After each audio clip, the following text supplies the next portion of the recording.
Richard, I had a biology professor years ago that said the best scientist, in his opinion, was a 5-year-old kid that questions everything. Basically, your child that questions how everything works, etc. It seems like with this book and the way you've operated for many years, you flip that on itself, and you've demonstrated the older you grow, the more of a scientist and the more you question. Could you comment? I'm not sure about that. I've always been a little bit sceptical of that. It's a very nice thing to say that the best scientist is a 5-year-old child.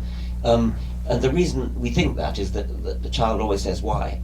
And why so and so, why is X? And then you tell the child, okay, well, why is that? Tell the child, okay, well, why is that? I'll be quite sure that's not just winding us up. Do they really want to know why? I don't know. I mean, I don't want to sound cynical, but certainly to the extent that childhood is a wide-eyed, open curiosity, we do want to foster that, and the best scientists are the ones who have that. It's widely thought, possibly rightly, that mathematicians, and I suppose physical scientists as well, do their best work when they're pretty young. I mean, some people think mathematicians are over the hill by 30. G.H. Hardy, the very distinguished mathematician, who once described himself as the 5th best mathematician in the world,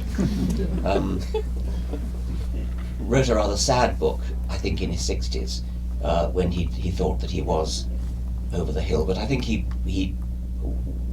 thought he was of some value, which he was, of course, in mentoring younger mathematicians. He was actually a fellow of my college in Oxford long before I got there. And he was obviously a great character. There was a betting book, there still is a betting book in my college. Indeed, I quote from it in my memoir, which I think you've got, where fellows of the college record their bets. And in his time in the 1920s, G.H. Hardy was very fond of making bets. And one of his bets was, Professor Hardy bets the sub-warden his fortune till death to 1/2 penny that the sun will rise tomorrow.